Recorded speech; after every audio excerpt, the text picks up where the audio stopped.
Pernah tak rasa macam bila kita tengah buat benda fun lah, contohnya main game, keluar dengan kawan, tonton Netflix, masa rasa laju gila. Tapi bila tengah tunggu bas, dengar ceramah yang tak faham, duduk dalam kelas, lagi-lagi masa bekerja, masa rasa macam tak jalan langsung. Soalannya, kenapa otak kita buat hal macam ni? Adakah masa tu sebenarnya fleksibel? Pertama sekali, masa sebenarnya bergerak konsisten. 1 minit tetap 60 saat. Tak kisah kau tengah seronok atau tengah termenung. Tapi persepsi otak kita terhadap masa. Otak kita tak ada jam dinding. Dia agak-agak je.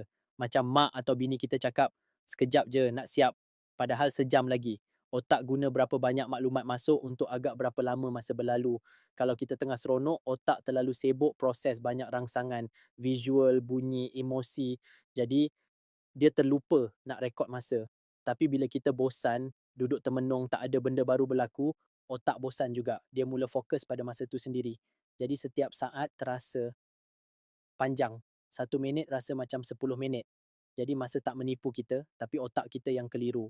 Bila seronok, otak sibuk. Bila bosan, otak menghitung masa. So kalau masa rasa lambat sangat, cuba cari benda baru. Atau tonton je video ni 2-3 kali. Akhir kata, masa sebenarnya mencemburui kota ketika kita sedang enjoy. Betul kan? Like, subscribe dan ingat. Kadang-kadang yang mengawal masa tu otak sendiri. Kasih follow untuk support tim kami. Jumpa lagi di episod seterusnya.